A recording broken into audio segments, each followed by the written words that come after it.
Welcome to the Casual Dance Teachers Podcast. I'm your host, Maya. No matter who, what, or when you teach, I'm here to share all my best tips and tools, along with real and practical conversations with fellow dance educators to help you be the very best dance teacher you can be. Let's talk about it. Hello, everyone. Thank you so much for being here. I know every episode I say I'm excited. It's not a lie. I do get very excited about doing this podcast in general and sharing and talking to guests and talking to all of you. But I have to say, genuinely, today's topic is one of my favorites, a topic that I'm most passionate about as a dancer. So I am genuinely so excited today to share with you a very special conversation with a very special guest about a very special topic, improv. I love delving into improvisation as an artist myself, in my own performative work, in my own choreography, and with my students, because I think it's a great foundation to just artistry and creativity in general, no matter what direction our students take in the future. And I believe that today's guest has a very similar outlook on that and is very accomplished as a choreographer, as a dance educator, and with incorporating improvisation into her own work. So I'm super excited to announce on the show today's guest, Angela Gallo. With her company, Sapphire Moon Dance Company, Angela has performed at White Wave Dance Festival, the Dance Now Downtown Festival, Dance Theater Workshop, Williamsburg Arts Nexus, Atrium Theater, and others in New York City, the Edinburgh Fringe Festival in Scotland, and in Canada at the Fringe Festival of Independent Dance Artists. Angela has performed in the works of Jose Limon, Doug Verone, and Christian Von Howard, and has danced with Dance Art Technology, Eisenhower Dance Ensemble, the Power Company Collaborative, and others. She's also been a guest choreographer for Dance Now Miami, Columbia City Ballet, Columbia Repertory Dance Company, and many more. She's an instructor at the Joffrey Ballet Summer Intensive in Miami and has taught at Perry Dance Center, New York Dance Center, the Hartford Ballet School, and others. Angela's dance for film work has been shown in the Opine Film Festival, Optica Film Festival, and more, and she's been awarded the South Carolina Dance Association's Advocacy Award and Honor Award, as well as numerous grants. She's also a nationally certified Pilates teacher and a certified travel coach and the founder of Hemisphere Dancer Wellness and Travel. Now, let's get right into our talk all about improv. Angela, thank you so much for joining me for this topic today. Yeah, thank you for having me. Yeah, I am so thrilled to talk about improv. It is one of my favorite topics. I've loved improv, particularly since I was in college, is when I was sort of introduced to really improv as a true practice and not just make something up. And right. I love passing that knowledge on to my students, and I'm really excited to learn more from you as well. So I kind of wanted to start just by hearing about what your process was of being introduced to dance in general, and also specifically to the practice of improv and how you grew to incorporate that into your own choreography and even teach improv now. Yeah, so, like many students who are probably hearing this, I danced at a local studio growing up, and then when it became time to go to college, that's when I considered a dance major, and that's probably when I also first encountered improvisation as a practice, as something, as its own art form, as, again, something besides just, make up a few movements to put in this dance right here. Mm-hmm. And that practice deepened. Surprisingly, my graduate program at the time was much more classically modern and ballet. And I didn't have as much improvisation in graduate school, even as I did in undergrad. But after graduate school, I lived in New York for a few years, and I was dancing and choreographing there. And that's where a lot of my practice with improvisation really deepened. I worked a lot with David Dorfman. I did some of his summer intensive. And so, working with him, there was a lot of improvisation in that practice. I attended Bates Dance Festival and American Dance Festival, and at both of those, my practice with improvisation deepened as well. But while I was living in New York City, I went to movement research, and they had this Wednesday. Every Wednesday night there was a contact improv kind of class where it focused on some different principles about improvisation, but also then there was an open jam as well. And so I really think that's where I really started to thrive and love and really have a great practice of improvisation. And that's continued in a lot of ways. When I moved to South Carolina, which is where I am now, I worked with a dance company here that also uses a lot of improvisation. It's called the Power Company, and now called the Power Company Collaborative, but we use a lot of improvisation in the work with them also. Yeah, so I think in terms of choreography, when I use it in my choreography, sometimes I'll use it in choreography as a set score where it doesn't end up being set movement, but we have kind of these ideas. Maybe it starts as some movement prompts for the dancers and kind of let them explore that. And it kind of changes each time to a degree. But also the way I probably use it more is that I'm using movement prompts or movement, like different movement qualities, or maybe playing with like timing or use of space, and letting them, giving the dancers these prompts to kind of play with, and then we'll stop and they'll go back and kind of maybe repeat if something they felt it really was organic or worked really well. We'll go back, we'll do that again, and then kind of continue on to see how it grows and evolves. And so a lot of times in my practice choreographically, it ends up starting as improvisation in the creative process, but then it often ends up more as set movement. Again, occasionally it's more of a score where, there's kind of landmarks and things are different and kind of change a little bit each time to a degree. Mm-hmm. But I think overall, I probably use it, like I said, where it starts as kind of movement exploration that turns into set choreography by the time we're finished with that. Nice. Now, as someone that just personally has a terrible memory, and that's always been one area where I really struggle as a dancer, are you using video when you're using improvisation to create set movement? Is that one way that you help set it and bring improv ideas back later? Or is it just more of an organic process where it's like, oh, I liked that, let's keep that in here and then keep building on it? Both, depending on the process. Like right now I'm working on a piece I'm setting on some dancers locally, and I'm not dancing in the piece. And so I'm helping them kind of guide through the improv process, where I've given them some different movement qualities, some different kind of movement ideas to focus on as they start the improvising. And then, if something's working well, I'll be like, that looks really organic. That looks good. Okay, let's pause right there. Before you forget what we did, let's go back and repeat that. And then we'll continue on and see where it keeps growing. And so when I'm kind of the outside person and watching the dancers, I'll have them do a little bit of stop and start to kind of keep it building, and so that they are able to remember what's happening before we go, oh, that was, 2 minutes of beautiful things. Let's go back and do it again. And nobody knows what exactly just happened. Mm-hmm. I also, with this particular group of dancers, before we started building like that, we had days where we just played, where I gave them the same prompts and had them just explore and see what came out. And I did record those sessions, even though we didn't specifically go back and use those when we decided to create the set phrase work. But it was something like those prompts, those ideas had already been in their body, and they kind of moved and shared that together before going back, where we started to kind of build piece by piece to it. For myself, I do a lot of solo work. And so for myself, sometimes when I'm improvising, I will record myself so that I can go back. And again, when I find things that felt like that worked really well, I can go back and kind of learn from the video for me, for my own solo practice. Well, that makes me feel a little bit better because I often need a video. I'm just terrible. Yeah. But I just love using the process of improv, even if I don't remember exactly what it was that I did, but to build on that, to create something is so valuable.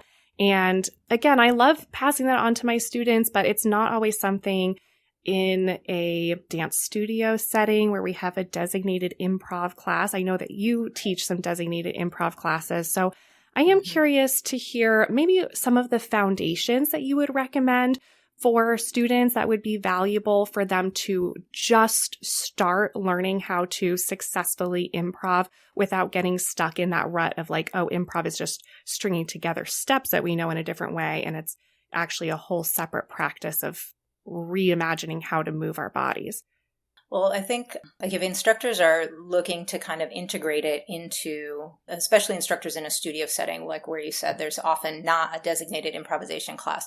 In that kind of situation, I would encourage instructors to, even just 5 or 10 minutes at the beginning of class, the end of class, using the improvisation as part of a warm-up, using it as an activity to help close out class. There's certain ways you can work on that. I think trust building is really important. Like when I'm working on a semester-long class, I spend a lot of time with the students working on trust building. So even things just like sitting back to back and, breathing against each other's back, sort of partnering exercises where they might, in groups of 2 or 3, or even a little bit bigger, they might create little tableaus or shapes together where they're just kind of learning to see what each other are doing and react to what else is happening around them, and kind of like, well, if they're making this shape with their arms going in this direction, maybe I could make a similar line with my leg, or so they start to kind of see and recognize what's going on in the patterns of the other dancers around them. I'll do things like working in like a group, kind of in a clump, things like flocking, where as the group moves around, whoever's in front is the leader. And as the group turns, that leader shifts. Even things like following the leader, just learning to pick up movement that's happening so that, even though somebody's making it up, if they're trying to follow them, that it looks almost like they're doing it at the same time. It doesn't have that, delay. A lot of shadowing and mirroring. So mirroring like face to face, shadowing one standing behind the other, that kind of thing. Easy ways to start to share weight where, again, just kind of sitting back to back and starting to lean to get comfortable. I think especially now we are with society, like we don't contact with people, we don't come into contact. And it's really a special thing that with contact improvisation that the dancers develop. And I think a lot of times when I've had conversations about dancers too, when they're watching, when there's a contact improv performance and there's a lot of partnering and it's intricate partnering, and then they talk to their friends or family afterwards, and like sometimes they notice they're like, why does my family or my friends think it's this like there's like this sexual nature to the partnering? And it's like, well, because people don't get that close to each other in life unless they're often in an intimate relationship, except for dancers. I think for teachers trying to integrate it into their class, doing things like a body part warm up. How can you move? How many different ways can you move the head? How can you move the rib cage and the shoulders? Different timings, playing with timing of what if you're doing this arm movement? What if you did it really slow? What if you did it fast? Different qualities. What if your body was all jittery? What if you're jittery in your whole body? What does that look like? What if it's just your arm? And just kind of getting them to explore ways to generate movement. Mm-hmm. Yeah, because I think like what you're talking about, a lot of times when students end up improvising, sometimes it ends up looking like tricks, or like, look at how high I can kick my leg, as opposed to showing more of their artistry and how they can be using the improvisation to create new movement vocabulary. That maybe is kind of, that in itself might be more interesting than the look at this kick or this flip thing. Yeah, this might be completely just replicating everything that you just said, and you can tell me if so, but I did want to specifically address the fact that if dancers are looking to audition for collegiate programs or professional gigs or even theater, those types of things, I know many auditions can have an improvisation component. And again, I think everything that you said applies to that, but is there anything else that you'd like to add when it comes to preparing students for an audition where they would be asked to improv? Sure. Yeah. I think a lot of times if students don't know what to do, then they fall back on what they think the panel might be looking for, which they assume is going to be the leg, the kick, the leap, the roll into the floor. And I think a lot of times, from having been on the side where evaluating students and looking at students and what they're doing with their improvisation practice, that's not at all what we're interested in seeing. Mm-hmm. But we want to see their artistry. We want to see, is this person, are they using the improvisation to come up with new movement vocabulary? A lot of times I talk to my students about, even with their own choreography, in terms of generating movement, using the improvisation to help generate movement. Because if we're trying to make dances, we have this basket full of steps that we pull from. And there's only so many times we can see some of these certain steps. And how many different ways can you do a pirouette? How many different ways can you do a battement? Like, how can you use the improvisation to move the body in a new way and initiate movement with a different body part than you might normally use? How can it help you with transitioning in and out of the floor in a new way that, again, is more not trick focused, but just more about like showing your artistry and your voice as a dancer. Like, who are you as a dancer? Yes, you learned these steps from your teachers, but when you take all of that and you start to have your movement come back out of you, what does that look like? And how does that make you unique as a dancer, as opposed to just doing these steps that, everyone looks the same doing? Mm-hmm. Yeah, I'm curious, and I think you've already, again, kind of segued into this next segment, but you're the dean of the dance department at Coker College, correct? Yes. Yeah, I was the Dean of Visual and Performing Arts. Okay. And actually, I will say I recently took early retirement. Oh, so nice. it's given me the opportunity to do a lot more guest teaching and work with my own dance Fabulous. company some more. But Congratulations. yes, so yeah, no, it's a really lovely change. Yeah, wonderful. Yep, I worked at Coker for about 20 years, from dance faculty through department chair and dance program coordinator up to Dean of Visual and Performing Arts. And like I said, they were offering some early retirement options to faculty and staff. And so I said, this is a time I want to be moving more. I really loved what I was doing as being dean, but it got me behind the desk a little bit too much. And so I'm happy with this change to be able to be back in my body a lot more.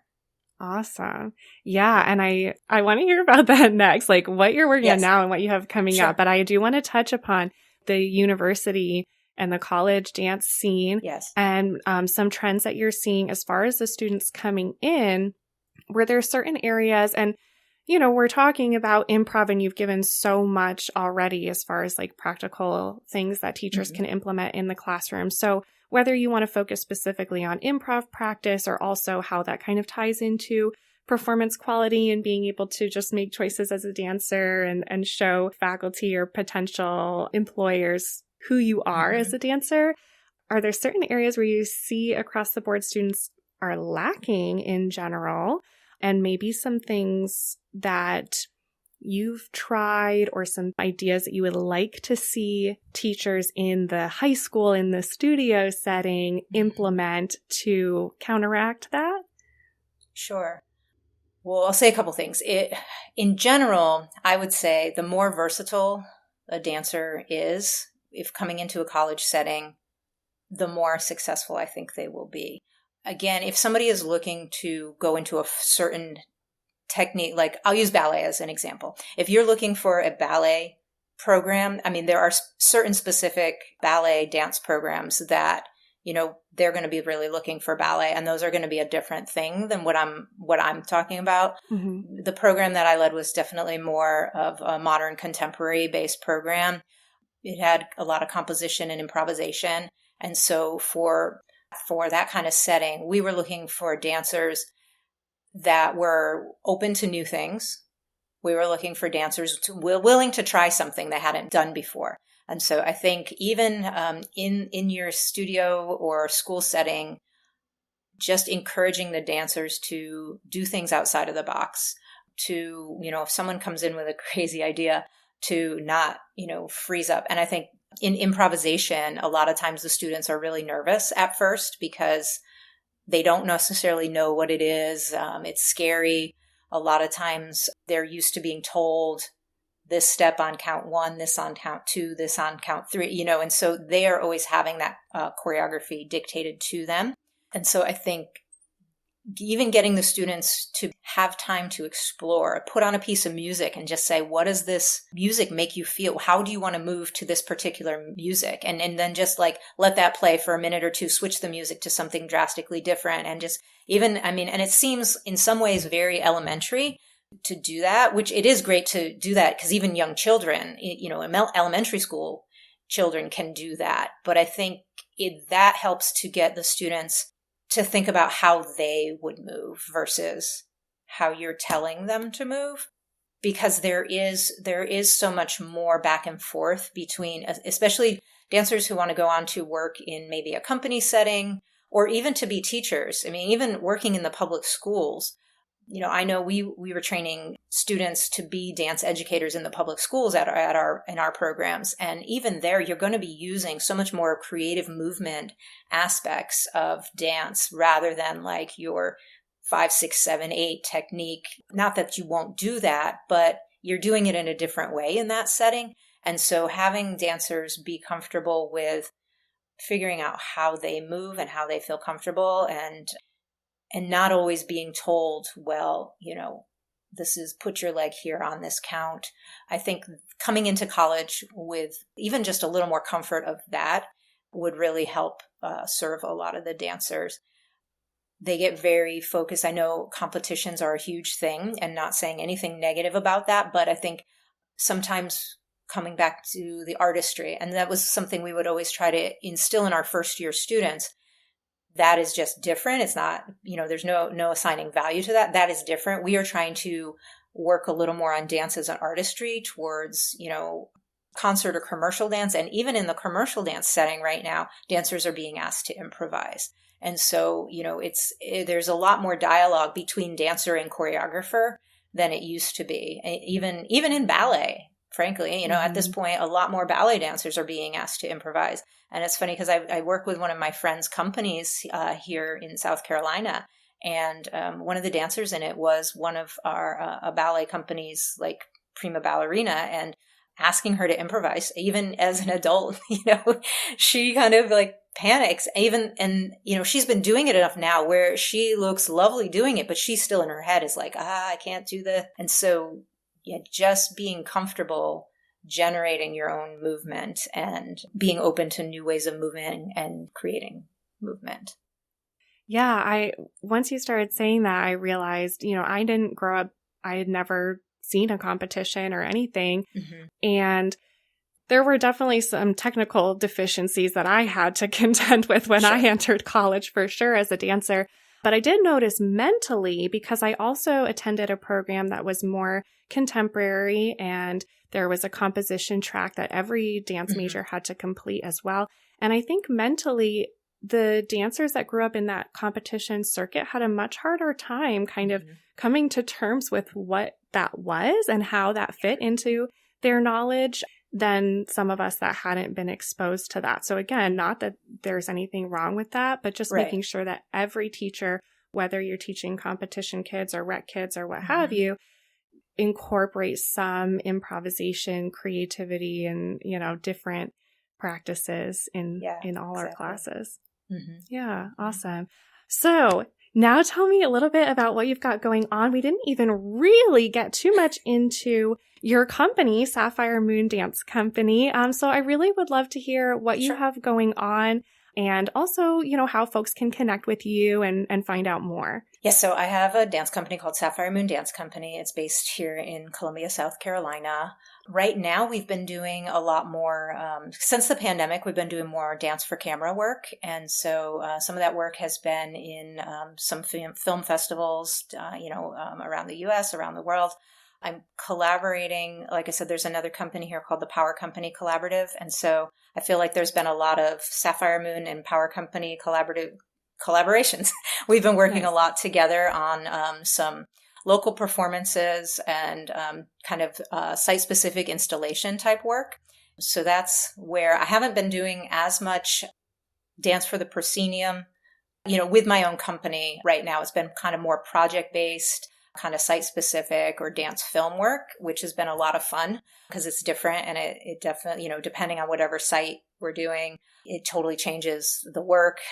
We've done a couple things at art museums recently regarding the solstice, and then we're going to be collaborating with some dancers in North Carolina for a site-specific work that's going to be taking place on the beach near Wilmington, North Carolina in a few weeks. And so kind of a lot of fun work like that. That's just a little bit not as confined to the stage, which can be really exciting.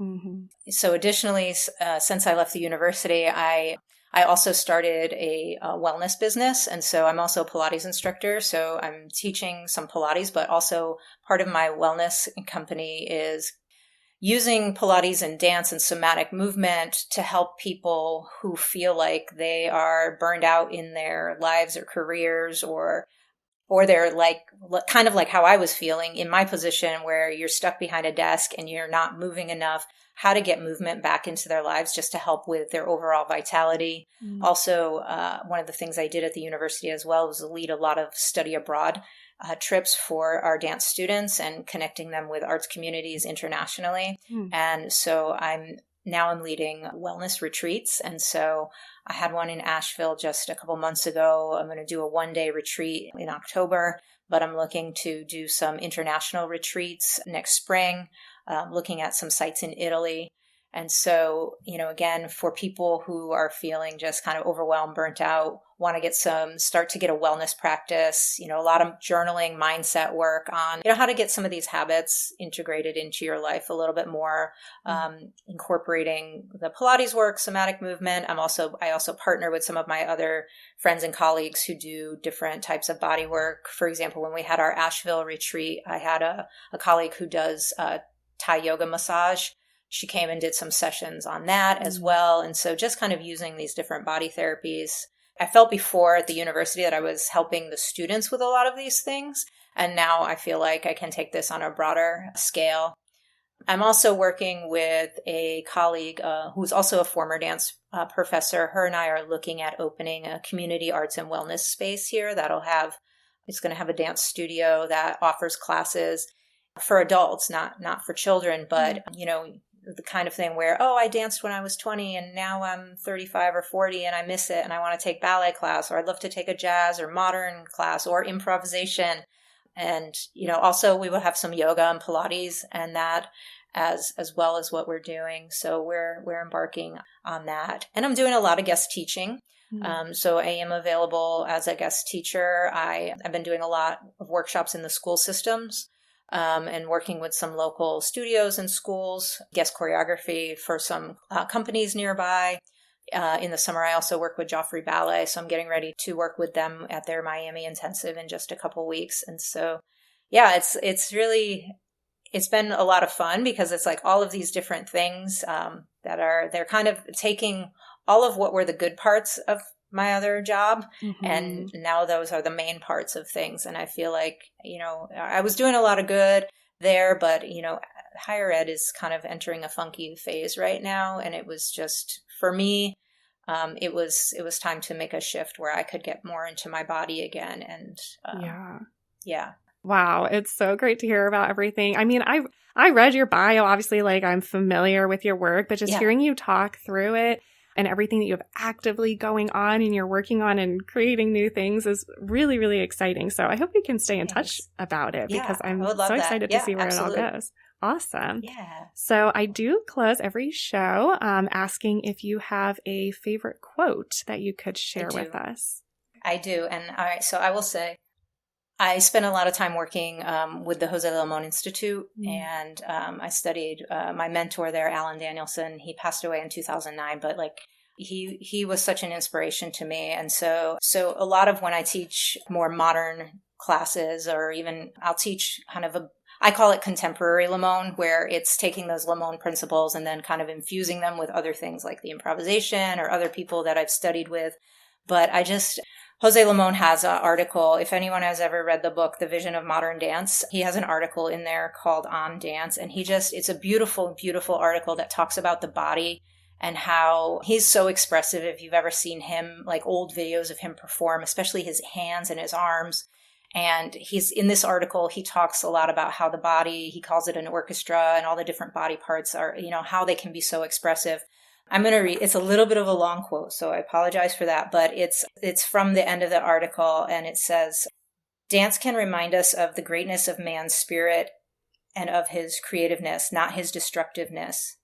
The dance is many things. It is a power. It can help stem the putrefaction and decay growing at the heart of human courage. It can withstand the philosophies of doom and surrender.